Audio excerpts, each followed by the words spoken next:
karag-karag, welcome back to my vlog. Isang maganda at mainit na umaga sa inyong lahat mula dito sa Lasak City. At ito na ang mga latest na mga chikahan na pinagchichismisan ng mga active na mga chismosa at mga chismosa nating mga kapitbahay na mga taga-black hole, mga karag-karag. Kita nyo naman sa ating menopausal distraction. Loko, di ba? Bigaon kay sikuragan mga karag-karag. Mura dyo ko gihulbot sa atong sa pansyon bitaw. Sa ating pa-unlimited na nagilak-gilak na mga papilok. Ay, di ba? Bigaon ka ayoko da. Todo na natin to ang new era of menopausal pa-fashion ni Kuragan sa mga latest na mga chismis ngayon na kung saan center of attraction tayo sa ating mga kapitbahay na mga taga-black hole. Nako, eto na mga karag-karag. Dahil nga daw sa pagdating ni Chelsea Manalo sa Pilipinas mula sa kanyang laban dito sa Miss Universe 2024, tapos nagstay pa siya muna sa USA kasi nga, of course, nagbakasyon-bakasyon, nag-relax-relax muna yung pambato natin. At dahil umuwi na nga si Chelsea sa Pilipinas, eto na ang pasabog na mga revelasyon tungkol nga dito sa sa evening gown bitaw na Pinas daw ang nanalo. Pero base nga sa konfirmasyon ni Chelsea, wala pang konfirmasyon mula sa Miss Universe Organization kung siya nga ba ang nanalo sa Best in Evening Gown sa Butuhan. Na kung saan nagsimula ito mga karag-karag doon sa pa-interview at pa-live galore ni Sitang. Na pins daw ang nagwagi sa Best in Evening Gown sa voting.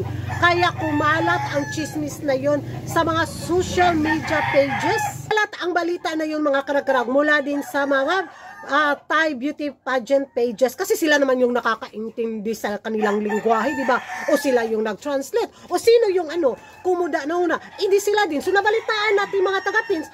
Ayun, talagang happy din tayo kasi Best in National Costume, di ba? Nakailang award na tayo mula sa alaban ni Chelsea Manalo sa Miss Universe Asia, Best in National Costume, tapos idagdag pa daw yung Best in Evening Gown na kung saan pumutok yung balita na yun mula sa kanilang kalahi. O, diba? Tapos ngayon, tayo na naman yung sinisi sa mga buang-buang nga dagko. O.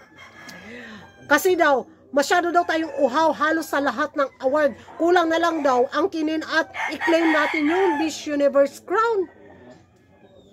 Ang sarap nila sampalin sa aking unlimited na pa-eyelashes, mga karag-karag na nag-shining. Mga buang-buang makasiguro sila.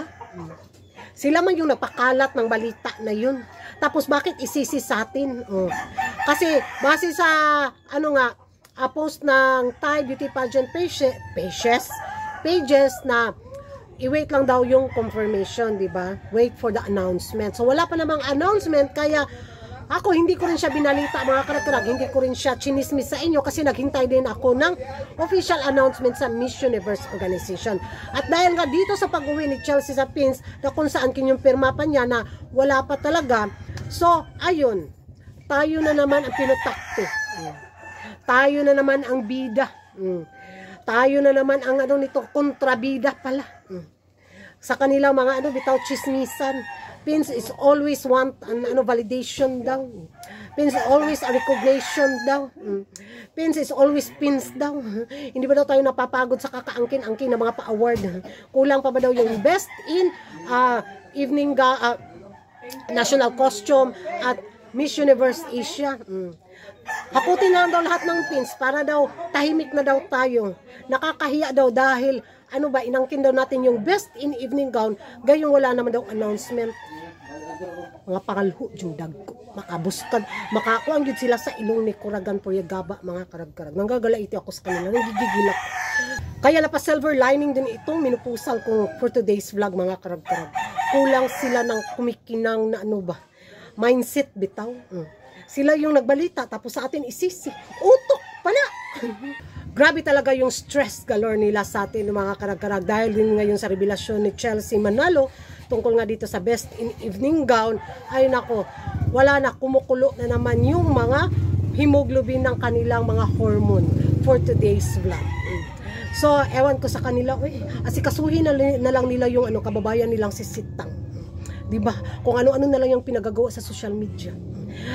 Sabi nga ng kachismisan ko, Kuragan, gayahin mo itong si Sitang sa kanyang pa dance craze nila ba na gusto nilang ipauso bitaw na mag-trending bitaw sa social media na ay naku natin si Sitang magkabali-bali yung mga buto niya sa kakasayaw ng ala Mexicana ba yun ang ano nila sa Miss Universe, which is ang anong talaga walang kabuhay-buhay. Amot lang, purigaba galore. Nagpauso sila na hindi naman pumatok sa mga chismos at mga chismosang mga beauty pageant lovers. Kaya mga karag-karag, ano yung magiging reaction nyo sa latest na mga chikahan ng ating mga kapitbahay ng mga taga-Black Hole? Mag-ingay tayo sa comment section at kung hindi ka pa nakapag-subscribe sa YouTube channel ko, don't forget to like and subscribe. Kuragan Karag, ang babaeng lagi nagkarag-karag. And see you in my next vlog.